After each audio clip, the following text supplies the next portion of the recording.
Hello friends, welcome back to my YouTube channel. आज हम बात करते हैं कुछ क्वेश्चंस के बारे में जो कि एग्जाम्स में आ सकते हैं। प्राचीन काल की मानव सभ्यताएं थी तो बेबीलोनिया, मिस्र, भारत ये सभी थी। रामकालीन संस्कृतियां मानी जाती थी तो वो भारत एवं चाइना है। सर्वाधिक प्राचीन सभ्यता है तो सबसे प्राचीन सभ्यता है वो है सिंधु घाटी की सभ्यता। सिंधु सभ्यता का काल था 4000 से 2000 ईसा पूर्व पे। सिंधु सभ्यता के भौगोलिक ज्ञान की जानकारी कहाँ से प्राप्त होती है तो उत्खनन से प्राप्त अवशेषों से। सिंधु सभ्यता के भौगोलिक ज्ञान के बारे में जानकारी किन जगहों के उत्खनन से प्राप्त हुई है तो वो है तिनेबली, हड़प्पा और मोहनजोदड़ो से। कौन सी सभ्यताएं ताम्र एवं कांस्य युगीन थीं तो दजला, फरात, नील और सिंधु। वैदिक काल के समय का समय कब माना जाता है तो 2500 से 1000 ईसा पूर्व पे। वैदिक काल के मुख्य ग्रंथ थे तो अरण्यक उपनिषद, ब्राह्मण ग्रंथ, वेद। पुराणों के किन कुछ अध्यायों में भारत के संबंध किसके बारे में जानकारी प्राप्त होती है तो वनों तथा मरुस्थलों के बारे में, नदियों, नगरों एवं जातियों के बारे में। 1600 से 600 ईसा पूर्व का काल किसका काल माना जाता है तो वो है रामायण काल और महाभारत काल। रामायण का किष्किंधा कांड किस ज्ञान से परिपूर्ण है तो भौगोलिक है। बौद्ध काल का समय कब से माना जाता है 600 ईसा पूर्व से 200 ईसा पूर्व के। बौद्धों की गीता किस ग्रंथ को माना जाता है तो वह धम्मपद को। बौद्धकालीन भौगोलिक ज्ञान का विवरण कहाँ से मिलता है तो वो है पाली साहित्य से। महाभारत के किन पर्वों से भौगोलिक विवरण प्राप्त होता है दिग्विजय एवं जम्मू खंड से, तीर्थ यात्रा, विनिर्माण पर्व से। बुद्ध काल में अशोक महान के समय तक प्राचीन भारत की भौगोलिक सूचना के मुख्य स्रोत कौन से थे तो वो है प्रारंभिक बौद्ध स्रोत।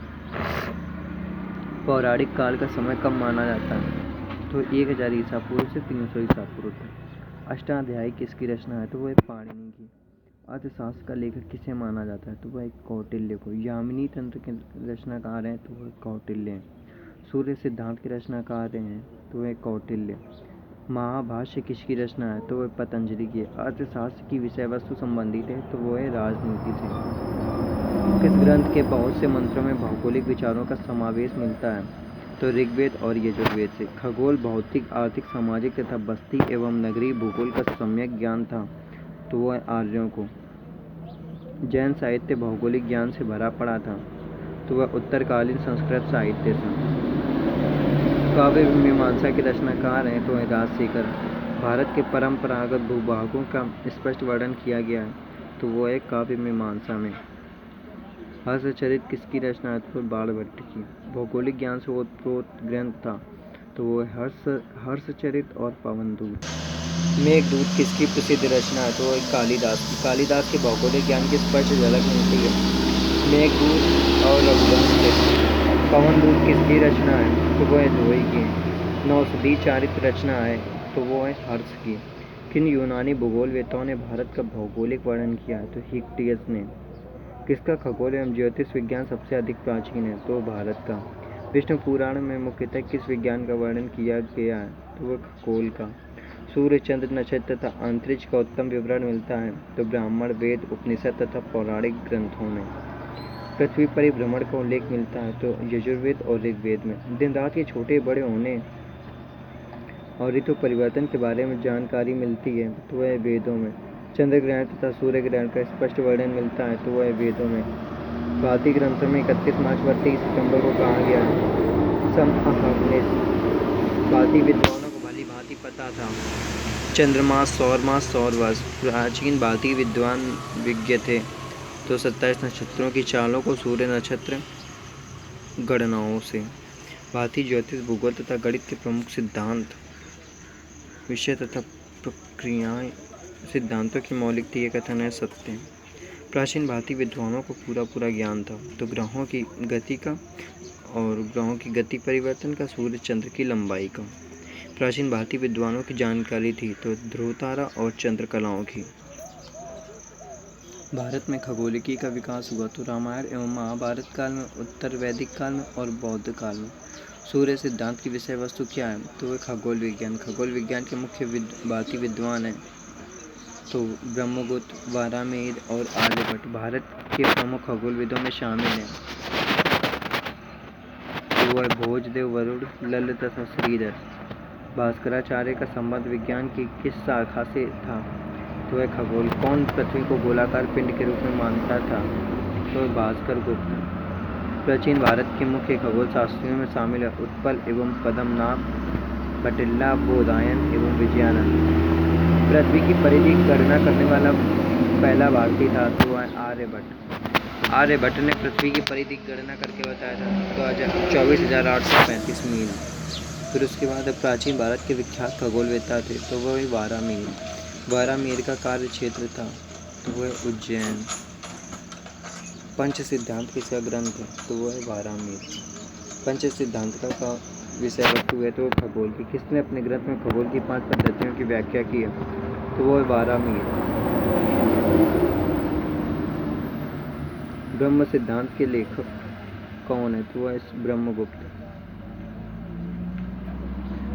ब्रह्म सिद्धांत किस विषय से संबंधित है? तो खगोल की भूगोल से। ब्रह्म सिद्धांत किस भाषा में अनुवाद हुआ? तो अरबी में। आर्यभट्ट तथा ब्रह्मगुप्त ने खगोल विज्ञान की समस्याओं को हल करने के लिए किसकी सहायता ली है? तो त्रिकोणमिति, बीजगणित और ज्यामिति की। भास्कराचार्य का काल था तो 12वीं सदी में। सिद्धांत शिरोमणि किसका ग्रंथ है? भास्कराचार्य। सिद्धांत शिरोमणि का संबंध है खगोल विद्या से। किसने बताया कि पृथ्वी अपने गुरुत्वाकर्षण के कारण सभी वस्तुओं को अपनी ओर आकर्षित करती है? तो वह भास्कराचार्य ने। प्राचीन भारतीय भूगोलवेत्ताओं द्वारा किस सिद्धांतों का प्रतिपादन प्रथम शताब्दी के पूर्व ही हो चुका था? तो सूर्य की स्थिरता का सिद्धांत, पृथ्वी की गुरुत्वाकर्षण सिद्धांत, पृथ्वी के अच्छे भ्रमण का सिद्धांत। भारत के प्राचीन नगरों में निर्मित वेधशाला में किन यंत्रों द्वारा सामूहिक प्रयोग किए थे? तो तुरी, चक्र, चाप, शंकु एवं फलक के द्वारा। प्राचीन भारत के खगोल विज्ञान के प्रतीक वेधशालाएं प्रतीक के रूप में किन नगरों में पाई जाती हैं? तो उज्जैन तथा वाराणसी, जयपुर तथा दिल्ली और मथुरा में। ज्योतिष संहिताओं की पृथ्वी की आयु बताई गई है 2 या 3 अरब वर्ष। ब्राह्मण विज्ञान का विस्तृत वर्णन मिलता है तो पुराणों से, वेदों तथा उपनिषदों में, ज्योतिष ग्रंथों में। ऋग्वेद के किस मंडल में ब्राह्मणों को उत्पत्ति का वर्णन मिलता है? तो 10वें तथा 11वें में। वैदिक एवं पौराणिक ग्रंथों में ब्रह्मांड की उत्पत्ति क्रम को कितनी विधियों द्वारा स्पष्ट किया गया? तो 4। ब्रह्मांड की उत्पत्ति की विधियां वेदों में बताई गई हैं तो दार्शनिक, यांत्रिक और स्थापत्य विधि। स्थापत्य विधि का दूसरा नाम है तो वह एक कलात्मक विधि। किस विधि में परमेश्वर की सृष्टि का निर्माता माना गया है? तो एक कलात्मक। किस विचारधारा की मान्यता है कि सृष्टि की उत्पत्ति यांत्रिक ढंग से हुई है? तो आदि का विराट पुरुष संधि से, पुरुष विधि से। किस विधि के अनुसार सृष्टि के आदि में केवल ब्रह्मा का अस्तित्व था? तो वह दार्शनिक विधि। गणित के प्रकांड विद्वान थे तो भास्कराचार्य। भास्कराचार्य का सर्वाधिक प्रमाणिक ग्रंथ कौन सा है? तो सिद्धांत शिरोमणि। सिद्धांत शिरोमणि में अलग अलग खंडों में विस्तृत वर्णन किसका? तो अंक गणित, गोलाध्याय, बीजगणित तथा ज्यामिति का। वैदिक ग्रंथों में वर्णन उपलब्ध है तो भूगर्भिक शक्तियों का, ज्वालामुखी का और भूकंप का। सिद्धांत शिरोमणि में भौगोलिक तथ्यों का वर्णन किसके अंतर्गत किया गया है? तो ज्योतिष शास्त्र।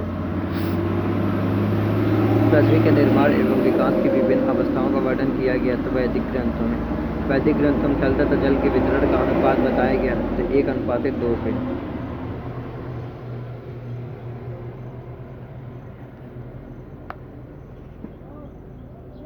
थल का विवरण उत्तरी गोलार्ध में अधिक है, ये बताया गया था तो गीता में। भूकंप आने के कारणों का उल्लेख किया गया तो A+B दोनों पे, यानी ब्राह्मण ग्रंथ और रामायण पे। वैदिक ग्रंथों के मुताबिक ज्वालामुखी के उद्गारों में फैलने वाला पदार्थ था तो रजस, धूम और ज्वाला। ऋग्वेद में किन शब्दों का उल्लेख है? तो हिमवंत, गिरि और पर्वत का। ऋग्वेद में किन पर्वतों का उल्लेख है? मुजवत, सुषोमा और शरण्यावत। विभिन्न प्रकार की शैलों का विशद वर्णन मिलता है तो रामायण, शतपथ ब्राह्मण और अथर्ववेद। प्राचीन ग्रंथों में वर्णन मिलता है तो जलप्रपात, मैदान, हिमनद और पर्वत का।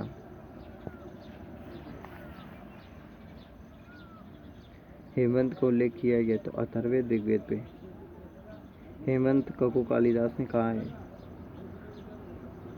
नागा हिरण। टालमी ने हिमालय को किन नदियों का स्रोत बताया तो कोवा तथा स्वात का, सिंधु और गंगा का। टालमी ने हिमालय के लिए किस शब्द का प्रयोग किया है? तो हिमाओस का। प्राचीन भूगोलवेत्ता अवंज नाम से किस पर्वत को जानते हैं? तो सुलेमान को। अल बरूनी के अनुसार हिमालय पर्वत श्रृंखला से संबंधित पर्वतमालाएं कौन सी हैं? तो निषद और मेरु। वेदों में गेरु का वर्णन नहीं मिलता बल्कि महागेरु का उल्लेख यह है कथन है, तो वो ये सत्य। महामेरु किसका पर्याय है? तो वो पामीर का। अरण्य ग्रंथों में किन पर्वतों का वर्णन है? ब्रह्मंच, सुदर्शन, मैनाक का। पुराणों में पर्वतों का वर्गीकरण किस आधार पर किया गया है? तो आकार और कार्य के अनुसार। कौन सा पर्वत परिमंडलों का घोषक है? तो वर्ष का। वर्ष पर्वत का मुख्य उदाहरण है तो श्वेत, मेरु और हिमवत। मेरु के चारों ओर विस्तृत पर्वत कहलाते हैं। विष्कम्भ। पुराणों में पर्वतों का वर्गीकरण किया गया तो केशरालय, वर्ष एवं विष्कम्भ पर्वत, मर्यादा पर्वत।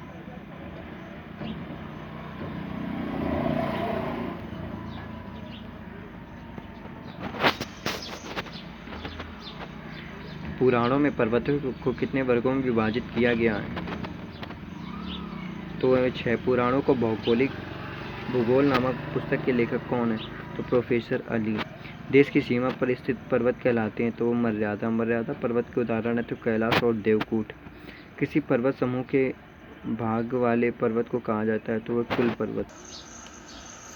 बोधायन धर्मसूत्र में किन 9 पर्वतों का उल्लेख है? तो ऋक्षवत, परिपात्र, आर्यावर्त और विंध्य पर्वत। महाभारत में बद्रूथ नाम से किन पर्वतों का उल्लेख है? तो सतपुड़ा। मार्कंडेय पर्वत पुराण में किन चोटियों का वर्णन किया गया?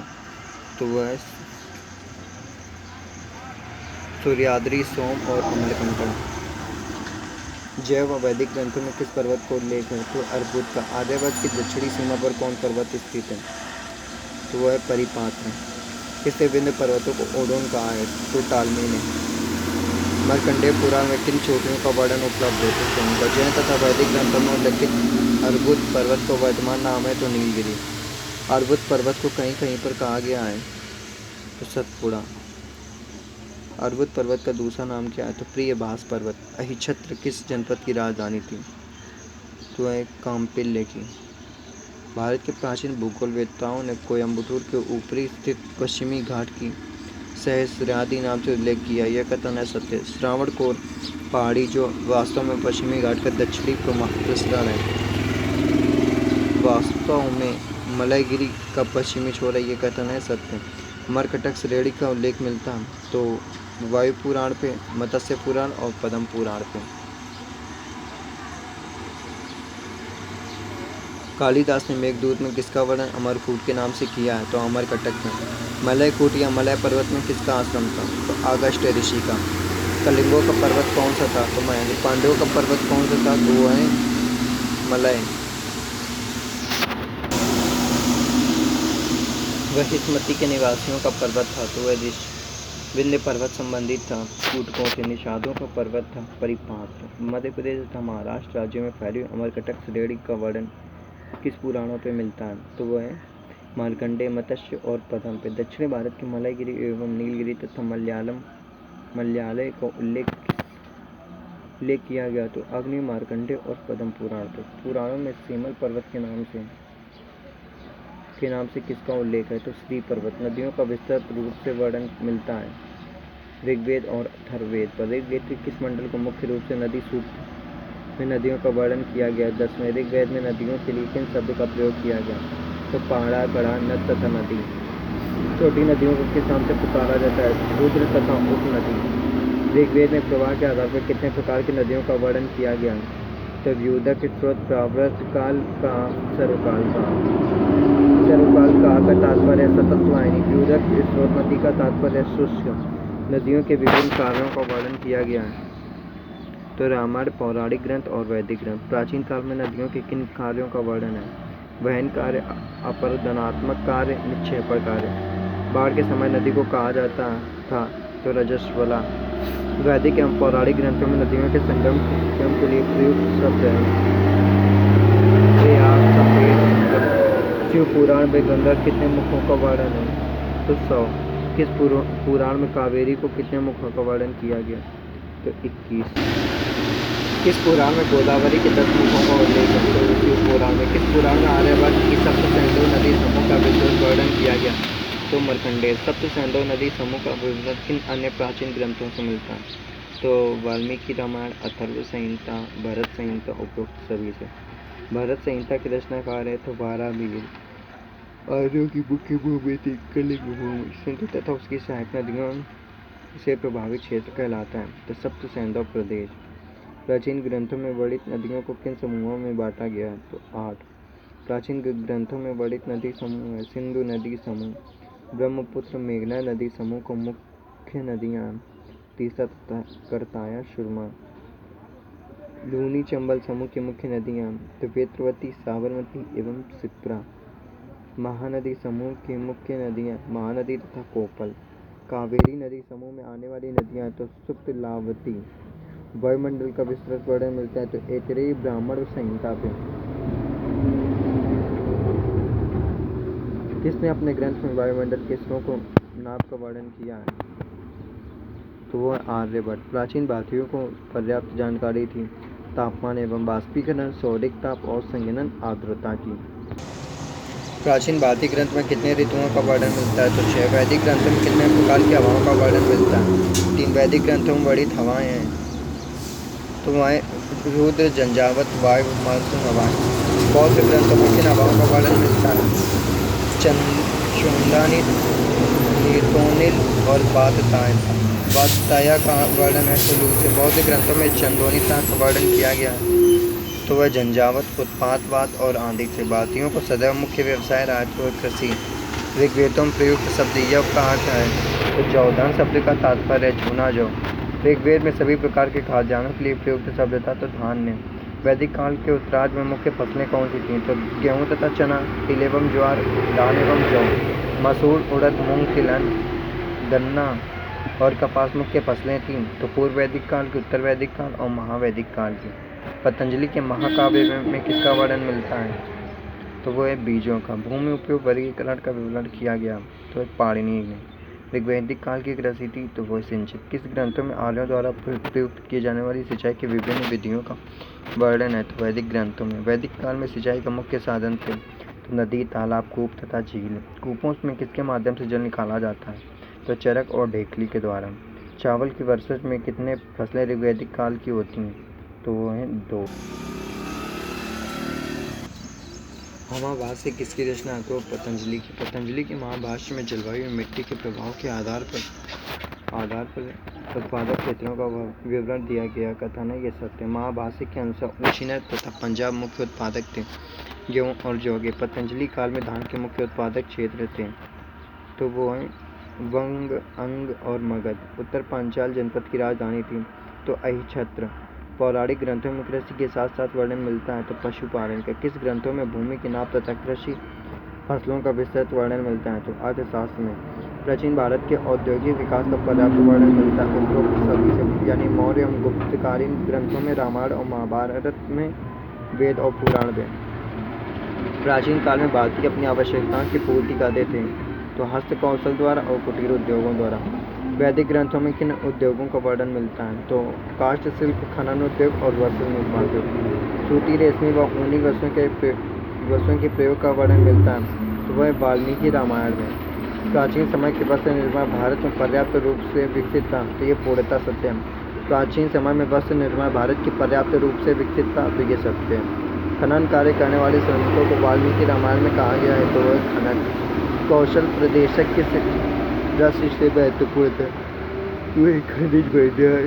प्राचीन काल में ताम्र पत्रों पर खुदवाए गए लेखों को किसके आधार पर जानकारी प्राप्त होती है? तो वो व्यापार, औद्योगिक विकास और शासन व्यवस्था। गुप्त काल में कौन सा उद्योग चरम पर था? तो वह धातु उद्योग। दिल्ली का लौह स्तंभ का निर्माण किस शताब्दी में हुआ था? तो चौथी। लौह स्तंभ का निर्माण करवाया था समुद्रगुप्त ने। 1600 वर्ष बीत जाने पर किस स्तंभ पर वर्षा एवं ताप का कोई प्रभाव नहीं पड़ता?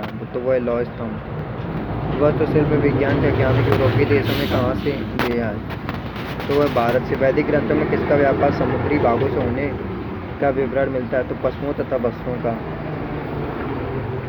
अंतर्देशीय व्यापार का विशेष उपबंध था तो भौगोलिक बौद्धकालीन ग्रंथों से। सामुद्रिक व्यापार होता था तो काष्ठ निर्मित बड़ी बड़ी नावों से। आंतरिक व्यापार होता था तो वो नदियों से। बौद्ध काल में भारत के प्रमुख व्यापारिक केंद्र थे तो सूरत, बड़ौच, काशी। बौद्ध काल में प्रमुख व्यापारिक वस्तुएं थीं तो ऊन, रेशम, भोज्य पदार्थ। बौद्धकालीन भारत के मुख्य व्यापारिक केंद्र थे तक्षशिला, विदिशा और सूरत। बुद्ध के काल में मुख्य व्यापारिक वस्तुएं थीं तो शन, कपास, सूते एवं रेशमी वस्त्र। किन ग्रंथों में कई सामुद्रिक मार्गों का उल्लेख मिलता है तो नवपौराणिक तथा बौद्धकालीन युग में। बौद्धकालीन भारत के मुख्य व्यापारिक केंद्रों में शामिल थे तो साकेत, पाटलिपुत्र, कौशाम्बी तथा राजगृह। बौद्ध काल में व्यापार के मुख्य वस्तुओं में शामिल थी तो लौह श्रृंखलाएं, कंबल तथा मृगचर्य और रस्सियां। बौद्धकालीन ग्रंथों में किन सामुदायिक मार्गों का उल्लेख है तो चंपा से जावा, सुमात्रा तक और बड़ौच से बेबीलोन, पाटलिपुत्र से श्रीलंका तक। बौद्ध काल में अंतर प्रदेशी व्यापारिक मार्ग थे श्रीवस्ती से राजगृह तक, श्रीवस्ती से गोदावरी तक, बंग से सिंधु तक। बौद्ध काल में प्रमुख अंतर प्रदेशी मार्गों में शामिल थे तो इंद्रप्रस्थी से ताम्रलिप्ति तक और विदेश से गंधार तक, सिंधु से सूरत तक। हर्ष काल में भारत के व्यापारिक संबंध थे तो श्रीलंका, रोम और बेबीलोन यानी अब का सीरिया। संपूर्ण पृथ्वी को 7 द्वीपों या खंडों में विभक्त किया हुआ माना गया तो पुराणों में। हर्ष काल में भारत के व्यापारिक संबंध किन देशों से थे? इंडोनेशिया, नेपाल तथा ब्रह्मा और चाइना से। पौराणिक ग्रंथों में द्वीप को सागर, झील से घिरा हुआ केवल टापू के रूप में नहीं बल्कि किस रूप में प्रयुक्त किया गया तो महाद्वीप, भूखंड और प्राकृतिक इकाई। पुराणों में वर्ष शब्द का प्रयोग किसके लिए किया गया तो देश के रूप में। 7 द्वीपों के नाम हैं तो सालमली तथा कुशद्वीप, जम्बूद्वीप तथा प्रक्षद्वीप, क्रौंच तक एवं पुष्कर द्वीप। 7 द्वीप के नाम आधारित हैं तो वृक्षों के नामों पर और पर्वतों के नामों पर। जम्बू द्वीप का नाम किस वृक्ष पर आधारित तो जामुन। जम्बू द्वीप का वर्तमान में माना जाता है यूरेशिया पर। 7 द्वीपों में सर्वाधिक महत्वपूर्ण द्वीप है तो जम्बू द्वीप। जम्बू द्वीप के मध्य में कौन सा पर्वत है तो मेरु। वर्तमान फारस देश एवं उसके आसपास के भूखंड को पुराणों में कहा गया है तो जम्बू द्वीप। पुराणों में यूनान तथा उसके आसपास के समीपस्थ स्थानों के किन नामों से जाना गया तो वह खुश द्वीप से। शक द्वीप की वर्तमान स्थिति है तो रूस और साइबेरिया पे। क्रैच द्वीप का वर्तमान नाम है तो यूरोप। सालमली द्वीप की वर्तमान अवस्थिति है तो सोमालिया। सालमली द्वीप को बिलफर्ड ने किस रूप से पहचाना तो मध्य यूरोप में। किसने सालमली द्वीप की पहचान पूर्वी द्वीप समूह तथा मलाया के रूप में बताई है तो वह गेरिनी। पुराणों में पश्चिमी मध्य एशिया के बरगारा क्षेत्र को क्या नाम दिया गया तो पुष्कर द्वीप। किसने पुष्कर द्वीप को वर्तमान आइसलैंड बताया तो बिलफर्ड ने। किसने पुष्कर द्वीप की वर्तमान स्थिति उत्तरी चाइना तथा साइबेरिया के उत्तरी पूर्वी इलाकों में बताया तो गेरिनी ने। पुराणों में कितने सागरों का वर्णन मिलता है तो 7। पुराणों में बड़े 7 सागरों में शामिल हैं तो सुरोध, इच्छरसोत, क्षारोद। पुराणों में वर्णित कौन सा सागर जम्बूद्वीप के समीपस्थ है तो क्षारोद। किस सागर का जल गन्ने के रस जैसा मीठा बताया गया तो इच्छरसोत का। पुराणों में किस सागर के जल को दुग्ध की भांति धवल बताया गया तो है क्षीरोद को। किस सागर का जल अत्यधिक क्षारयुक्त बताया गया तो क्षारोद का। पुराणों में किस सागर का जल सूरा की भांति हल्का तथा स्वच्छ बताया गया तो वो है सुरोध। किस सागर का शुद्ध जल वाला बताया गया है तो वो है शुद्धोद। भारतवर्ष की स्थिति जम्बूद्वीप के सापेक्ष बताया गया तो अधिकांशतः दक्षिण में। जम्बूद्वीप का निर्माण किसने प्रमुख भागों से मिलकर हुआ है तो 9। भुवन कोश खंड का वर्णन मिलता है पुराणों में। वाराणसी के पूर्व में कौन सा देश बताया गया तो प्राच्य देश। प्राचीन भारत में प्रमुख प्रशासनिक इकाई थी तो जनपद का उल्लेख मिलता है तो वो है महाभारत, रामायण और वेद से। पतंजलि के महाभाष्य में किसका उल्लेख मिलता है तो जनपद का। किसने बताया है कि प्राच्य देश प्रयाग के पूर्व में स्थित था तो वह धर्मसूत्र ने। फिर उसके बाद जनपद का अभिप्राय है तो जाति विशेष का संघ, जनतंत्र, राज्य और बस्तियों का देश। शासन केंद्र नगर एवं उसके आसपास के शासित क्षेत्र को मिलाकर भी एक जनपद था, यह कथन है सत्य। वेदों में शासकीय इकाइयों के लिए कौन सा नाम आए तो A+B यानी प्राच्य और उदीची। उपनिषदों में भारत की कितनी राजनीतिक इकाइयों का वर्णन किया गया तो वो 10। बौद्ध एवं जैन ग्रंथों में राजनीतिक इकाइयों की संख्या बताई गई है तो 16। सुत्त पिटक के अंगुत्तर निकाय ने अंगुत्तर जम्बू के कितने महाजनपदों की जानकारी दी गई है तो वह 16। पतंजलि के महाभाष्य में जनपदों की संख्या बताई गई है तो वो 30। पाणिनि के अष्टाध्यायी में वर्णित जनपदों की संख्या है तो 30। गांधार जनपद की राजधानी थी तो पुष्करावती। मद्र जनपद की राजधानी कहाँ थी तो साकल। सूरसेन जनपद का विस्तार किस क्षेत्र में था? बृहद क्षेत्र। मद्र जनपद की राजधानी थी तो साकल। कौशल जनपद का विस्तार था तो अवध क्षेत्र। मगध जनपद की राजधानी कहाँ थी तो राजगृह। अंग जनपद की राजधानी कहाँ पर थी तो चंपा। मालव जनपद की राजधानी थी तो विदिशा। वज्जी जनपद का विस्तार कहाँ का क्षेत्र कौन सा था तो उत्तरी बिहार। कुरु जनपद का विस्तार एवं राजधानी थी दिल्ली के आसपास इंद्रप्रस्थ। प्राचीन भारत के आदिवासियों में उनके विभिन्न प्रकारों का वर्णन मिलता है तो बौद्ध एवं जैन ग्रंथों से वैदिक ग्रंथों और अर्थशास्त्र में। नियोलिथिक युग में मानव ने रहना आरंभ किया था तो झोपड़ियों में।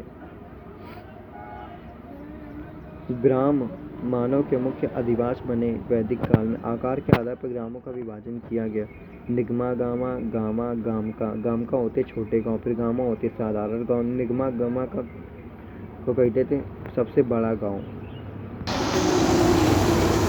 गांव के बाहरी भाग या पूर्वा को कहा जाता था तो द्वारगामा। योजना के आधार पर ग्रामों के कितने भागों में विभाजित किया गया था तो 8। वाणिज्य सेवा केंद्र होते थे तो कस्बे होते थे तो व्यापारिक केंद्र, औद्योगिक केंद्र और प्रशासनिक केंद्र। कितने आकार के अनुसार अधिवासियों का वर्णन किया गया तो पतंजलि ने कस्बे के लिए किस शब्द का प्रयोग किया तो उर्मातुरी। नागरिक बस्तियों की जानकारी प्राप्त होती तो हड़प्पा की खुदाई से, मोहनजोदड़ो की खुदाई से। प्राचीन काल में नगरों के विकास के लिए क्या क्या तथ्य थे? सुरक्षा, उत्तम जलापूर्ति, भोजन की उपलब्धि एवं परिवहन।